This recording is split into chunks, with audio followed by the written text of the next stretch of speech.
Το πρώτο ερώτημα. Πώς δημιουργεί αυτό το στερεό? Τι ξέρουμε σήμερα? Τι είναι αυτό? Πώς δημιουργεί? Με πού έχουμε φτάσει? Να ξέρω. Αυτό είναι το πρώτο ερώτημα. Ένα δεύτερο ερώτημα. Πρέπει να αυτό που βλέπω δεν είναι ολόκληρο. Αλλά ένα μικρό μέρος. Δηλαδή, φανταστείτε να είμαστε σε ένα καράβι μέσα, να βλέπουμε γύρω-γύρω θάλασσα και ένα στρογγυλό ορίζοντα και να ρωτιόμαστε, αυτός είναι ο κόσμος μας. Το βλέπω τώρα. Αυτό στρογγυλός ορίζοντα. Δεν υπάρχει τίποτα άλλο. Τελειώσαμε. Το δεύτερο ερώτημα δεν θα το απαντήσουμε απόψε. Ίσως να αποτελέσει αντικείμενο μιας νέας μας συνάντησης. Τι είναι αυτό που βλέπουμε? Είναι όλο το σύμπαν ή ένα μέρος? Το πρώτο, πώς δημιουργήσει αυτό το στερέωμα, θα μας απασχολήσει απόψε. Πρέπει να πω ποτέ βέβαια ότι δεν είναι το πιο εύκολο. Και δεν είναι το πιο εύκολο γιατί θα προσπαθήσουμε να διεισδύσουμε στις πρώτες στιγμές της δημιουργίας του σύμπαντος. Καταστάσεις, οι οποίες κάθε άλλο παρά καθημερινές είναι.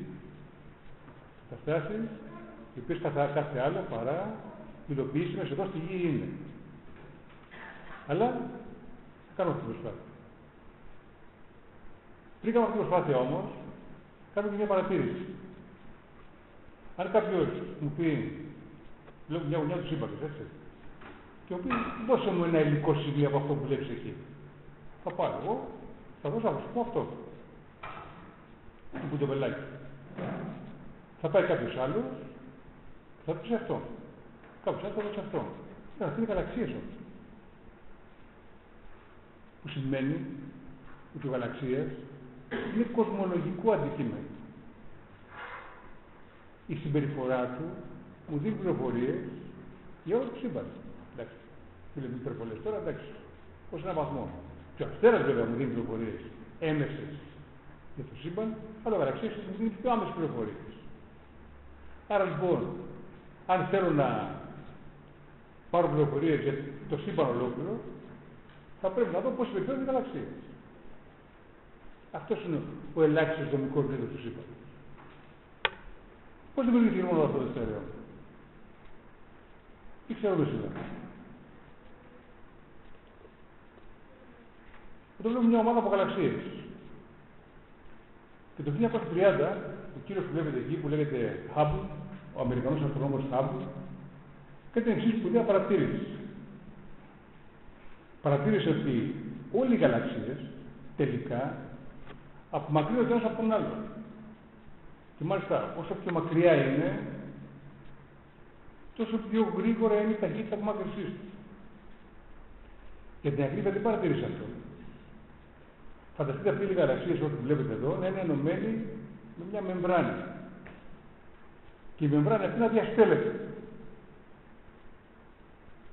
Αυτό παρατήρησε. Δηλαδή, πάρτε ένα μπαλόνι και ζωγραφίστε πάνω, ξέρω εγώ, 10 σημαδάκια. Άμα φουσκώσουμε τον μπαλόνι, τα σημαδάκια θα απομακρύνονται το ένα από το άλλο. Αυτό δεν σημαίνει ότι τα σημαδάκια τρέχουν. Το μπαλόνι φουσκώνει και τα απομακρύνει. Αυτό ακριβώς παρατήρησε. Δεν παρατήρησε αυτό.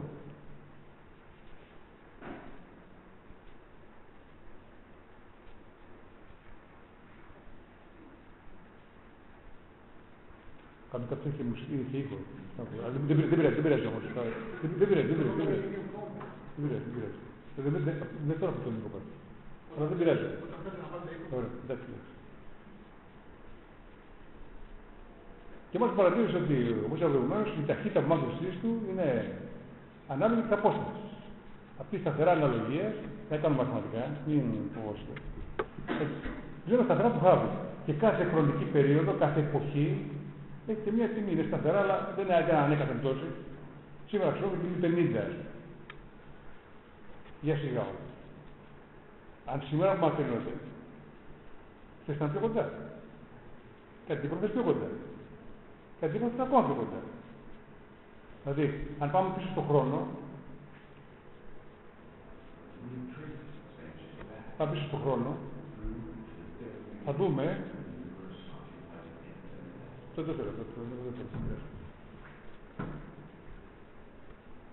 Θα δούμε ότι όλη αυτή η τεράστια υλοενέργεια, η τεράστια ποσότητα υλοενέργειας τώρα, ήταν συγκεντρωμένη σε μια κατάσταση. Τώρα δεν ξέρω τι κατάσταση ήταν αυτή. Πώς ήταν η μορφή της. Ξέρω εγώ, υπεράτομο, άλλοι δεν είναι υπεράτομο, ξέρω εγώ, κοσμικό αυγό. Πάντως μια κατάσταση.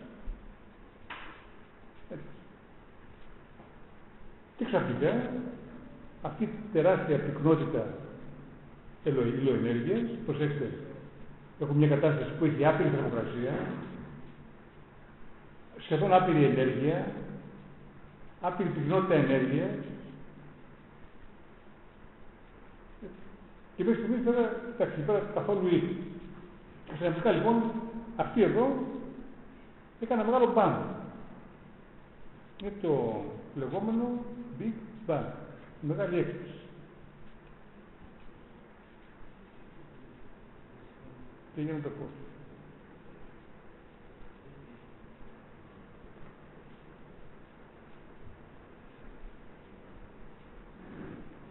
Παρατήρηση και ένα σχόλιο εδώ πέρα. Αυτή είναι η κατάσταση. Ανέτρεπε τα πάντα για όσα ξέραμε μέχρι στιγμής. Μέχρι τότε. Δηλαδή μέχρι τότε, αν ρωτήσει κάποιος, και σήμερα δηλαδή, αν ρωτήσει κάποιος πώς το σύμπαν, πάμε εμείς έχω ένα άπειρο πράγμα, σχεδόν ακίνητο, στατικό, τότε κινείται γύρω από τον ήλιο σε καταλάγαλα, μικροκίνηση είναι. Θα συγκρίνω τώρα από την κίνηση που θα πάω από εδώ μέχρι εκεί, με την κίνηση της γης γύρω από τον αξονάρι. Τίποτα. Με άπειρο χρόνο, από μείον άπειρο μέχρι το συνάπειρο, και έχετε λοιπόν αυτή εδώ η κατάσταση, η ανακάλυψη, και άλλα τα πάντα. Γι' αυτό και ονομάστηκε Big Bang. Δηλαδή το μεγάλο bang. Δηλαδή κατά κάποιο τρόπο ήταν κοροϊδευτικό. Επιτρέψτε την έκθεση. Αμερικανιά ήταν δηλαδή. Δεν του είπαν The Great Explosion, αφού είχαν λέξη να το πούνε. Ένα πολύ σπουδαίο, την Big Bang. Big Bang. Και αυτό βέβαια δεν είχε μόνο. Αλλού στο προηγούμενο σύμπαν, το στατικό, το νεπτόνιο, είχε σε αυτό το σύμπαν το νεπτόνιο, το άπειρο, το χρόνο, ο οποίος κινείται εξωγανεξάρτητα από το χώρο, είχε στηρίξει καρέκλες, θέσεις στα πανεπιστήμια, διδακτορικά, έκανε γραφή. Δεν έρχεται τώρα να τα ανατρέψουμε όλα αυτά, για κάτι τώρα, σιγά. Άρα τι bang, Big Bang. Μεγάλο bang, όχι μεγάλη έκρηξη. Τέλος πάντων, μεγάλη έκρηξη. Και από τότε μέχρι σήμερα αυτό το πράγμα διαστέλλεται. Δεύτερη παρατήρηση. Αυτή τη στιγμή δεν είμαστε σε θέση να ξέρουμε τι ήταν αυτό που προκάλεσε τη μεγάλη έκρηξη. Είτε μας αρέσει, είτε μας αρέσει. Δεν ξέρω. Τι να κάνουμε τώρα. Μπορούμε να το μάθουμε. Δεν λέω όχι. Και μάλιστα υπάρχουν ιδέες. Υπάρχει κάποια. Όχι σοβαρές προσπάθειες. Η λεγόμενη κυβαντική βαρύτητα. Μια θεωρία η οποία προσπαθεί να συνδυάσει το μεγάκοσμο με το μικρό κόσμο. Είναι ακόμα στα σπάργανα όμως. Αυτή τη στιγμή δεν ξέρουμε τι ήταν αυτό που προκαλέσει τη μεγάλη έκρηξη. Θεωρητικά έχει προβλεφθεί αυτή. Βεβαίως. Από τη γενική θεωρία της ειδικότητας. Θεωρητικά έχει προβλεφθεί. Δηλαδή ο Χάμπλ ουσιαστικά επιβεβαίωσε κατά κάποιο τρόπο, καταρχάς, την αρχική θεωρία. Και μάλιστα το 1970, το ξέρετε, τον Χόκινγκ, με έναν συνάδελφό του, τον Μπεν Ρόουζ, διατύπωσαν αυτό ακριβώς το θεώρημα. Απέδειξαν το θεώρημα. Αν ισχύει η γενική θεωρία της ειδικότητας, που ξέρουμε ότι ισχύει γιατί έχει αποδειχθεί και πειραματικά, και το σύμπαν περιέχει όση ποσότητα ύλης παρατηρούμε, τότε κάποια στιγμή στο παρελθόν υπήρξε μια ιδιομορφία. Συγκουλιάζεται, όπως λέμε στη πιο συγκεκριμένη γλώσσα. Μεγάλη έκρηξη. Είχε λοιπόν προωθεί και θεωρητικά και επιβεβαιώθηκε καταρχάς παρατήρηση του Χάμπλ. Θα προσπαθήσουμε να διερευνήσουμε τα τρία πρώτα λεπτά. Και εκεί ίσως να είναι λίγο δυσκολία. Για να το κάνουμε αυτό, χρειαζόμαστε 2 εφόδια, μάλλον 3 εφόδια. Πρώτο,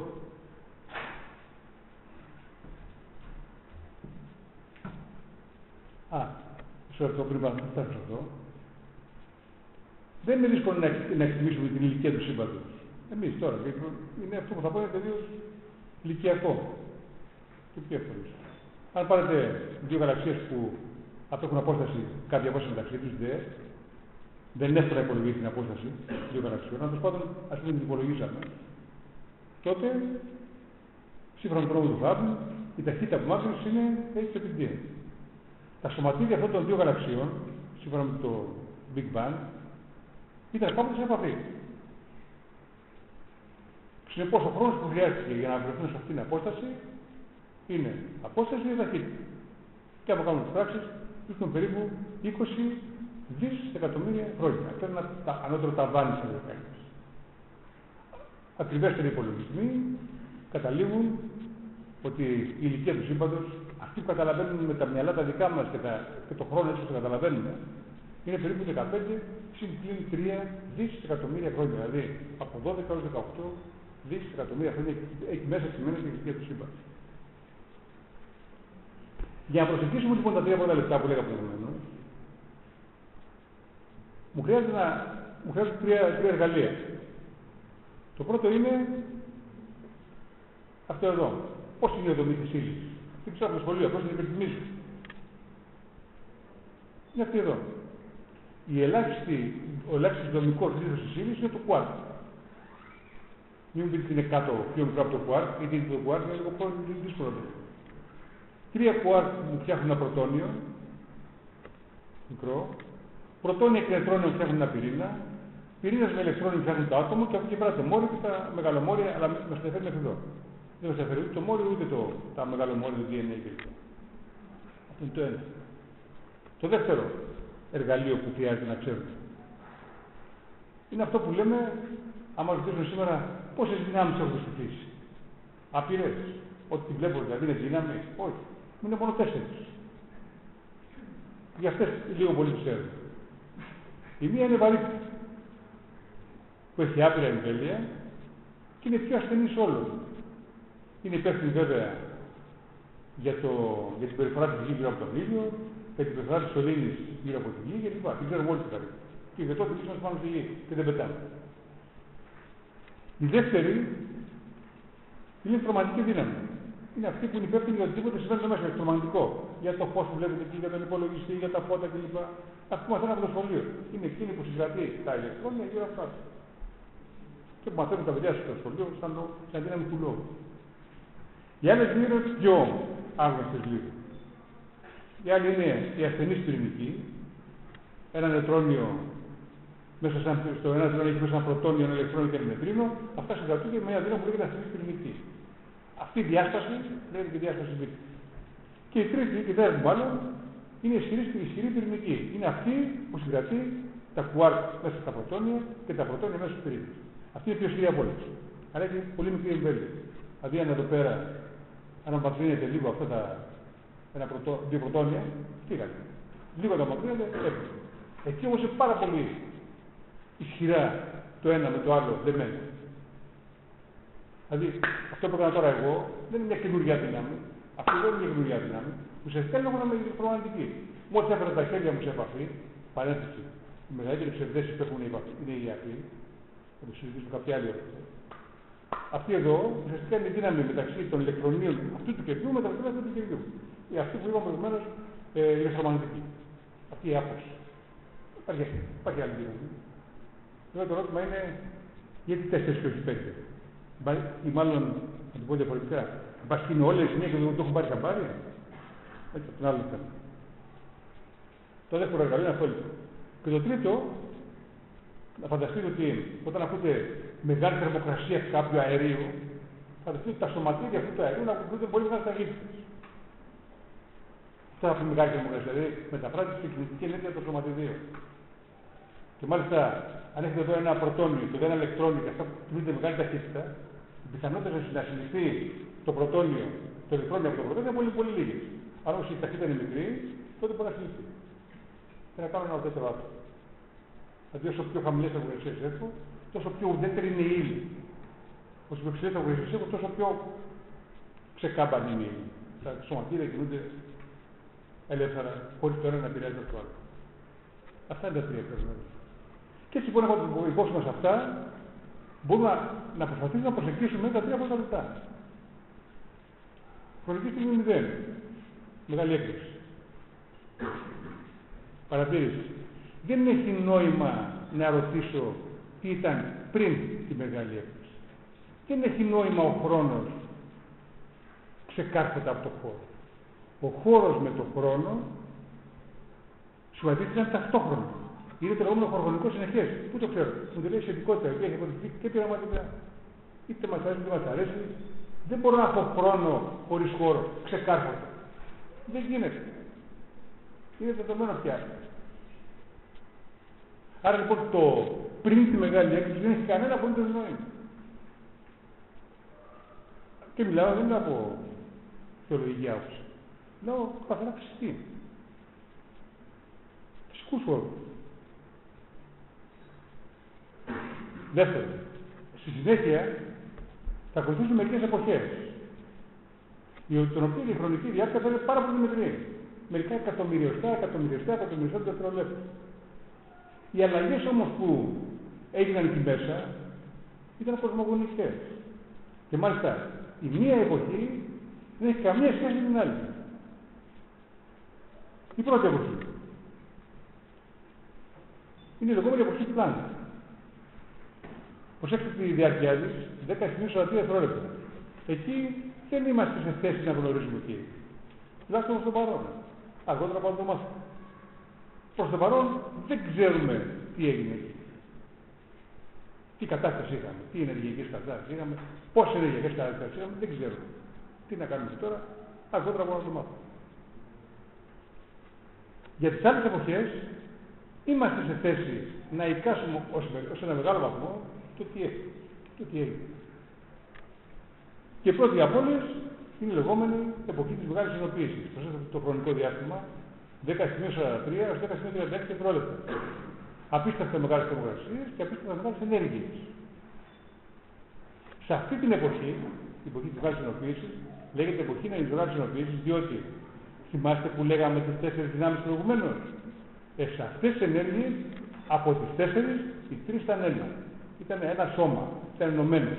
Εκείνη που είχε ξεφύγει είναι τα ενβαρύτητα. Δηλαδή εδώ οι δυνάμεις αυτές είναι ενωμένες. Η βαρύτητα έχει ξεφύγει. Η άλλη εποχή είναι η εποχή του πληθωρισμού. Εντελώς καθολικά, εντός εισαγωγικών, είχα μια ταχύτατη διαστολή των γραμμικών διαστάσεων του σύμπαντος. Δηλαδή, σαν να είχαμε μια λιμνούλα, μια στουβάλα, ας πούμε αυτό το σύμπαν, και ξαφνικά, μέσα σε πολύ μικρό χρονικό διάστημα, αυτή η στουβάλα διαστάλλει και έγινε ένας ωκεανός.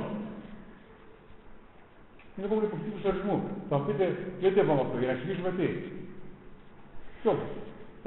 Υπάρχουν λόγοι που το είπαμε. Το συζητάμε μετά. Εδώ έχουμε άλλο ένα διαχωρισμό. Από τις 3 δυνάμεις που ήταν ενωμένες, η μία την κοπάνησε. Η ηλεκτρομαγνητική. Και είναι οι άλλες 2. Η ασθενής, η πυρηνική και η ισχυρή πυρηνική. Μέχρι στιγμής έχουμε μόνο ενεργειακές καταστάσεις. Κουβέντα για ύλη και για μάζα.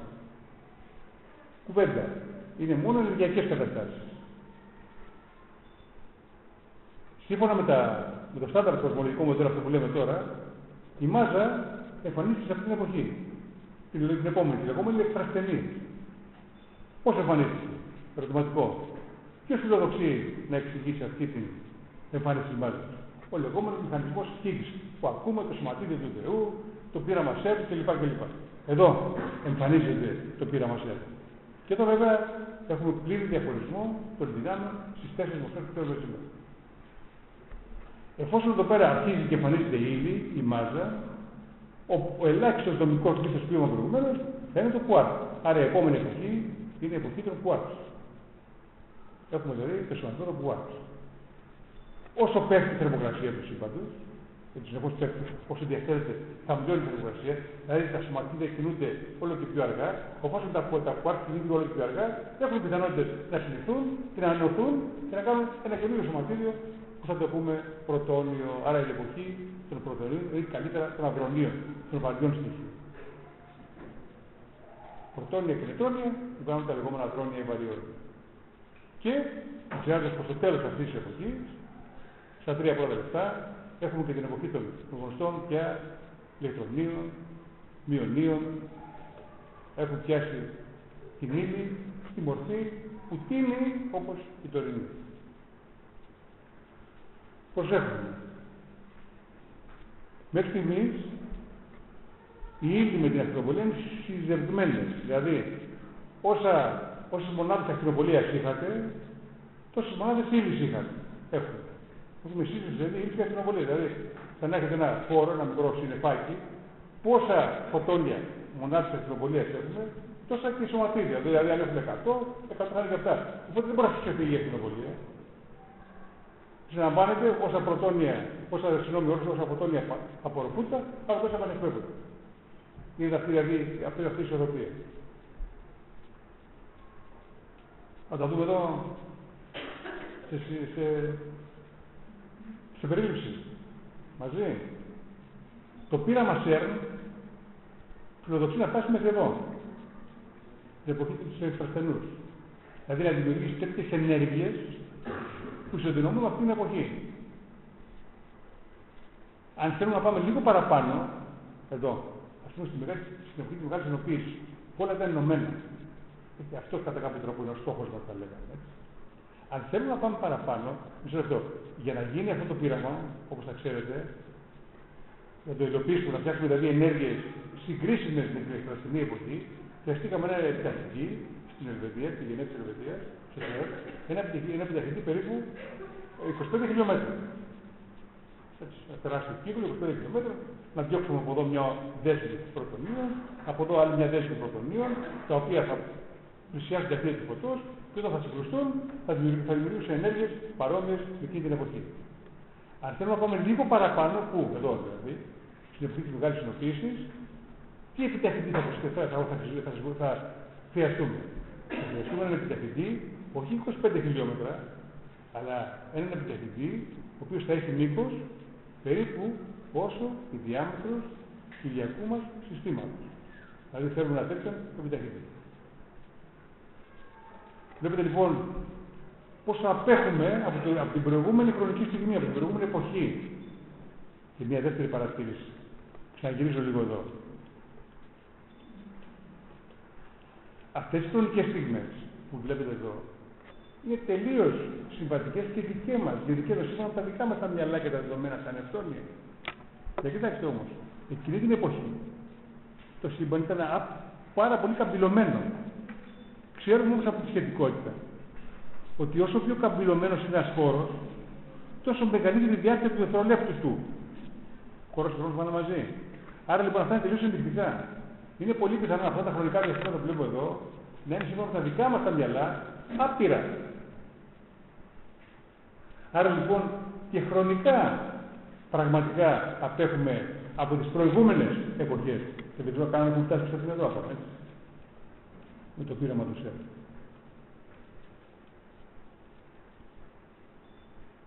Και φεύγοντας από τα 3 πρώτα λεπτά, πάμε για τα επόμενα από τα 3 λεπτά μέχρι τα 500.000 χρόνια, όπου πια οι αλλαγές δεν είναι τόσο δραματικές όσο αυτά τα 3 πρώτα λεπτά, όπου πια η θερμοκρασία του σύμπαντος έχει πέσει από τα εκατομμύρια και δισεκατομμύρια σε μερικές χιλιάδες βαθμούς, έχει αυξηθεί κατά 120.000 φορές, έχει δημιουργηθεί ακτινοβολία, έχουν δημιουργηθεί ηλεκτρόνια και ιόντα υδρογόνου, ηλίου και δευτερίου, δηλαδή έχουμε κάτι τέτοιες καταστάσεις.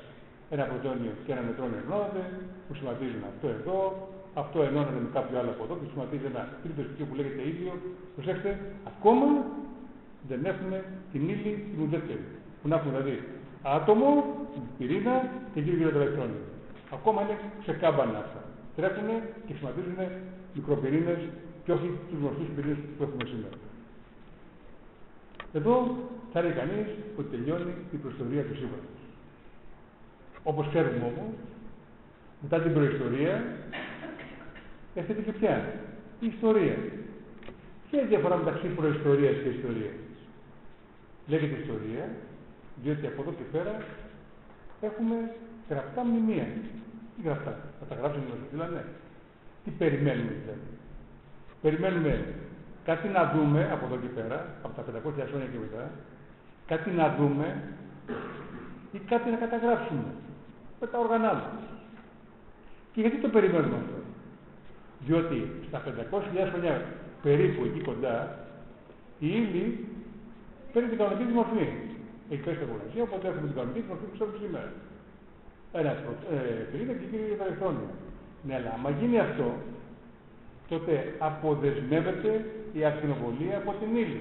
Άρα θα πρέπει να πάρει από αυτό το σημείο και μετά ακτινοβολία. Μεγάλη μικρή δεν ξέρω, αλλά πρέπει να πάρει ακτινοβολία. Τελείωσε. Δηλαδή, με άλλα λόγια, αν ήμασταν εδώ, θα πούμε ένα παρατηρητή εδώ. Μέχρι την στιγμή δεν υπάρχει να πάρει τίποτα. Δεν θα βρει τίποτα. Δεν γίνεται εδώ. Αυτό λέμε έτσι. Έχει ένα χώρο που θα γινόταν αρκετά του κόσμου με διεργασίε, αλλά δεν θα ξέρει καμιά πληροφορία για να έρθει στο τυχαίο παρατηρητή. Μόλι λοιπόν έγινε η ύλη, τη μορφή που πήρε, τη μορφή που ξέρουμε, τότε αποδεσμεύτηκε η ακτινοβολία από την ύλη. Άρα από εκεί και πέρα θα πρέπει να παίρνει ακτινοβολία. Πράγματι.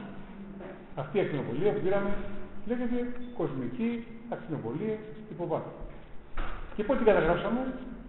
Καταγράφηκε το 1965 από δύο αστρονόμους, τον Πέντζιας και τον Βίλσον, ο οποίος πήρε και το βραβείο Νόμπελ. Και καταγράφηκε τελώς στοιχεία. Την είδαν? Όχι. Την κατέγραψαν. Πώς? Με κάποιο όργανο, δηλαδή με το τηλεσκόπιο.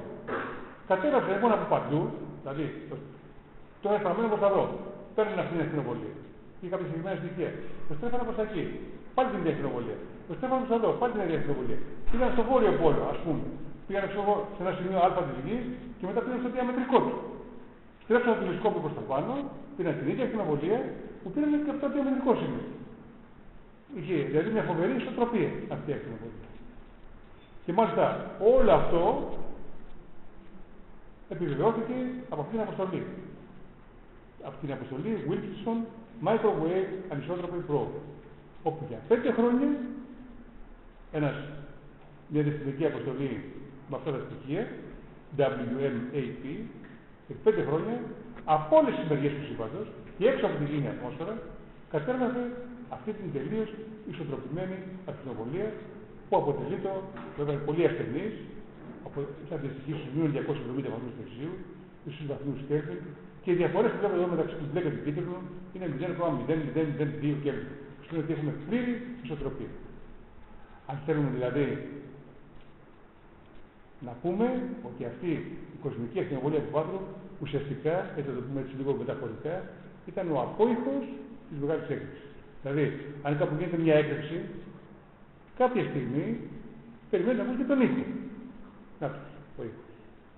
Και ήταν εκείνη η παρατήρηση που καθιέρωσε πια το μοντέλο της μεγάλης έκρηξης σαν στάνταρ κοσμολογικό μοντέλο.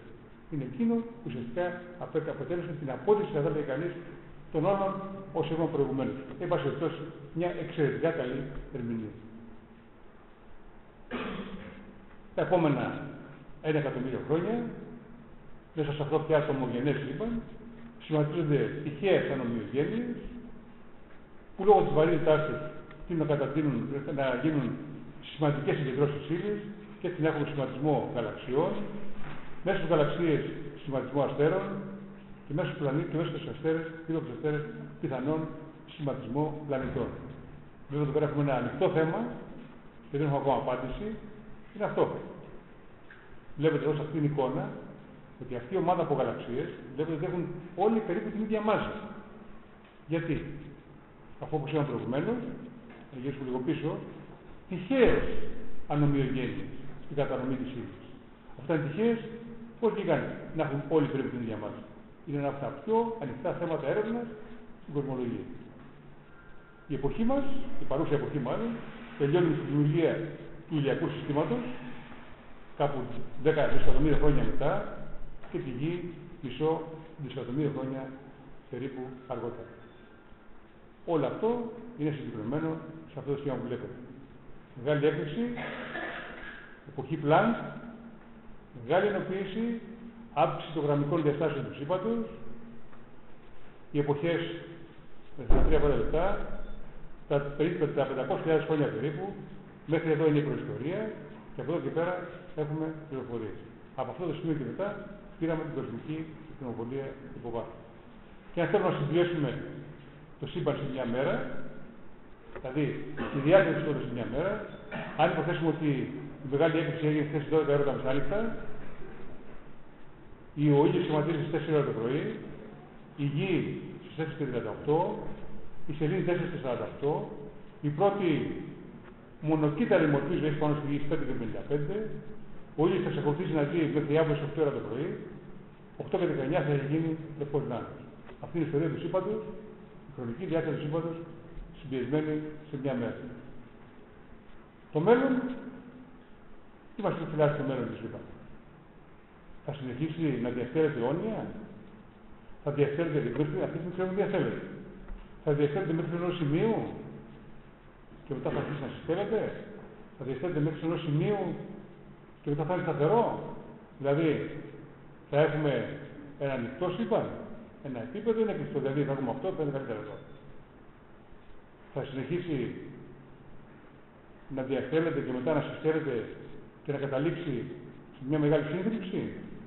Θα συνεχίσει να διαστέλλεται και μετά να παραμείνει σταθερό, το λέμε επίπεδο, ή θα είναι συνεχώς ανοιχτό?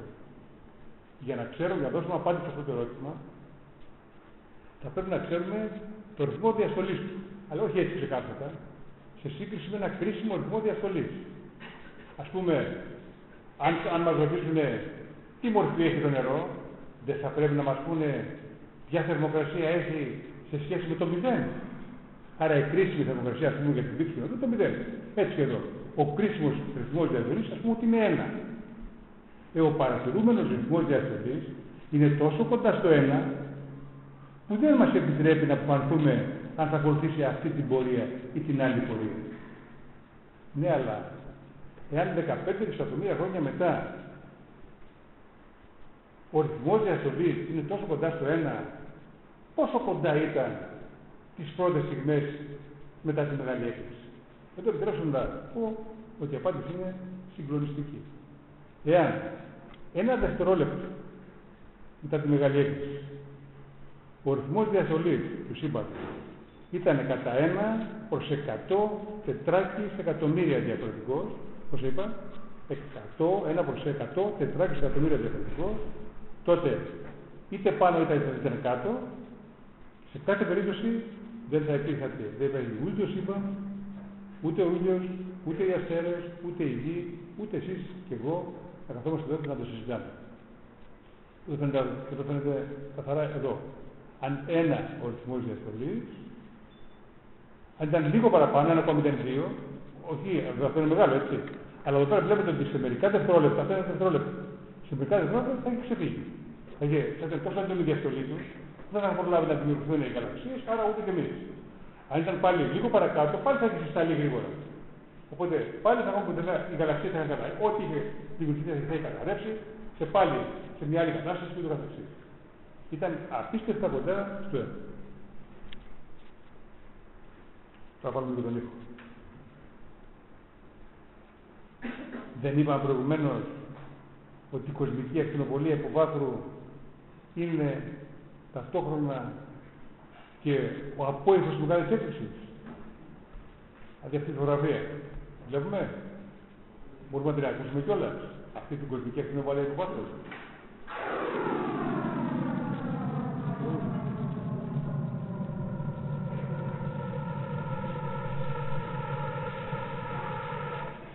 Είναι πραγματικός ο ήχος.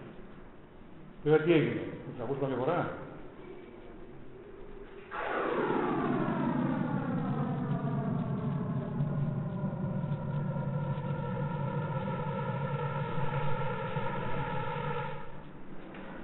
Τι ήταν αυτό που ακούσαμε? Προφανώς ο μουσικός, ο οποίος έπαιξε αυτή την τόσο εικόνη μελωδία, τι έκανε? Δεν ξέρουμε ότι, από το σχολείο δεν ξέρουμε ότι πυκνώματα και αερώματα μου δίνουν ήχο. Άρα αυτό που είδαμε ουσιαστικά είναι μια ηχοποιημένη μορφή αυτών των διακυμάνσεων της πυκνότητας. οι οποίες βέβαια δεν μπορεί να υπήρχαν και πολύ πριν τον χρόνο που υπάρχει αυτή η φωτογραφία. Μάλλον από την αρχή του σύμπαντος. Άρα ουσιαστικά μια συναυλία διαρκείας 500.000 χρόνων την ακούσαμε συμπιεσμένη σε μερικά δευτερόλεπτα. Και κλείνοντας, θα σκούρασα ίσως, ο Αϊνστάιν είχε πει το εξής: αυτό που είναι πραγματικά κατανοητό στο σύμπαν είναι γιατί το σύμπαν είναι κατανοητό. Πιστεύω ότι ήταν μια πολύ έτσι ψαγμένη λύση. Η οποία βέβαια μας βοηθάει, μας δίνει πάνω το έναυσμα να κάνουμε μερικές σκέψεις. Κάλλιστα θα μπορούσαμε να δούμε σε ένα σύμπαν μη κατανοητό. Να ζούμε σε ένα σύμπαν όπου οι νόμοι του θα ήταν τόσο συγκεκαλυμμένες, τα κίνητρα τόσο καλά κρυμμένα, η μυρωδία τόσο απόκριτη, που η αποκωδικοποίηση αυτού του κοσμικού κώδικα θα απαιτούσε ασύγκριτα πιο πολλές δυναμικές ικανότητες από αυτές που διαθέτει ο ανθρώπινος εγκέφαλος. Αλλά θα μπορούσαμε να δούμε και σε ένα σύμπαν όπου οι κανονικότητες θα ήταν τόσο εμφανείς και διάφανες, θα τις είχαμε μπροστά στα μάτια μας και δεν θα χρειαζόταν καμιά διανοητική προσπάθεια να καταλάβουμε το νόημά του. Βρισκόμαστε δηλαδή σε ένα ενδιάμεσο σύμπαν. Η κτήση μας στέλνει νότες μουσικής, αλλά δεν μας δίνει τη μελωδία. Μας στέλνει το μήνυμά της κωδικοποιημένο. Το εκπληκτικό όμως είναι ότι ο εγκέφαλός μας είναι σε θέση να το αποκτοραφήσει. Τουλάχιστον εν μέρει και να συνθέσει αυτή τη μελωδία. Το έργο δεν είναι εύκολο, αλλά δεν είναι και κατόρθωτο. Είναι αρκετά δύσκολο ώστε να αποτελεί για μας μια σοβαρή πρόκληση, χωρίς να μας αποθαρρύνει και να μας αναγκάζει να κατεβάσουμε τα όπλα. Είναι στο χέρι μας να αποκωδικοποιήσουμε τον κωδικό αυτό κώδικα και έτσι κοιτάζοντας προς τα πάνω και χωρίς καμιά αλαζονική διάθεση να μπορέσουμε να καταλήξουμε, να προχωρήσουμε σε μια πληρέστερη κατανόηση του κόσμου. Τότε, σίγουρα ακούγοντας αυτήν την ουράνια μελωδία, θα πλημμυρίσουμε από φόβος. Είναι σαν να έχουμε κάποιο μουσικό, εδώ έχουμε πολύ καλούς, που βλέποντας διάσπατες νότες μουσικής, για μας αυτές οι νότες μουσικής είναι η γνώμη του σύμπαντος, να τις συνθέσουν και να κάνουν μια μελωδία. Ας πούμε κάτι τέτοιο.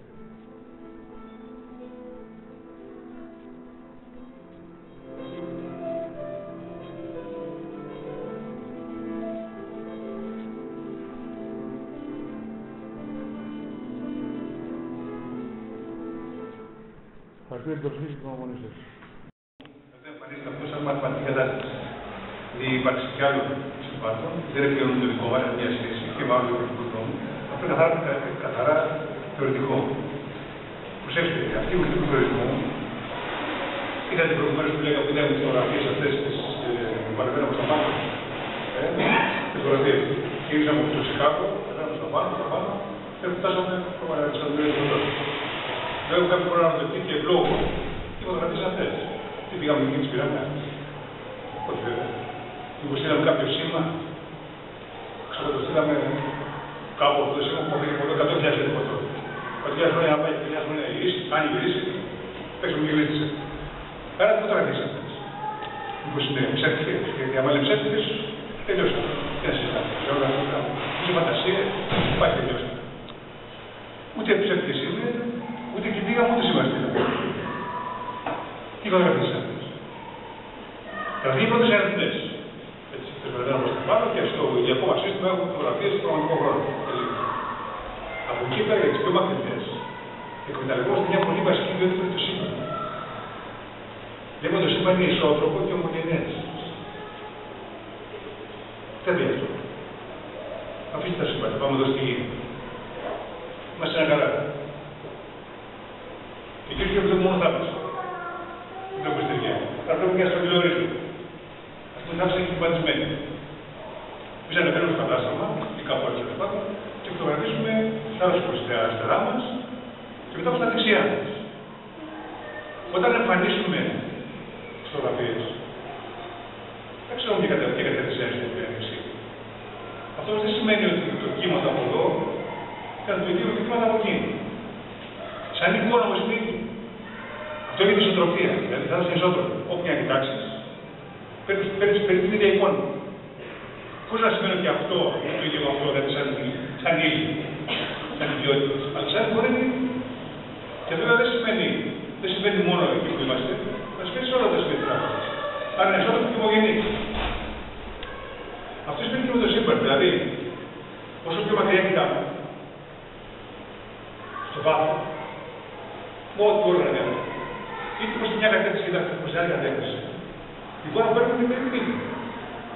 Και αυτό δεν συμβαίνει μόνο εδώ που βρισκόμαστε εμείς, αλλά συμβαίνει σε κάτι με το σύμπαν. Άρα είναι αυτό το ομογενές. Δηλαδή και στο παραξής ανδρομέτας να είμαστε, αν κοιτάζαμε όμως τα πάντα, θα παίρνουμε την ίδια εικόνα. Άρα αυτές οι φωτογραφίες που είδαμε είναι φωτογραφίες από τη γη προς τα εκεί. Αν δεν είναι ψεύτικες όμως, γιατί εκείνη είμαστε και να φωτογραφίζαμε προς τα εδώ, θα πρέπει να παίρνουμε την ίδια εικόνα. Δηλαδή αυτό που είδαμε εδώ.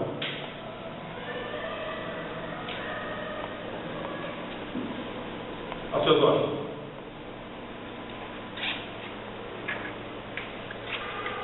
Ο δικός μου γαλαξία είναι εδώ. Ο δικός μου γαλαξία είναι οικία. Πρέπει σε μια φωτογραφία που θα πει κατεύθυνση. Αλλά και εκεί δεν είμαστε μια φωτογραφία που φωτογραφίζαμε στα δω. Θα παίρνουμε μια εικόνα παρόμοια. Με κάποιο άλλο σπίτι γαλαξιό, το δικό μας, το οποίο εντάξει δεν έχει over 300 γαλαξίες. Και μπορεί να γίνει προδιαφορές. Αυτός ο γαλαξίας το ίδιο προηγουμένως, όπως εδώ.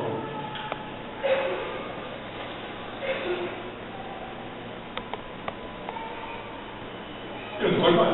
Σας πες το γαλαξία, δεν κάνει πηγαίνω πάνω στο γαλαξία, είναι ένα αντίγραφο.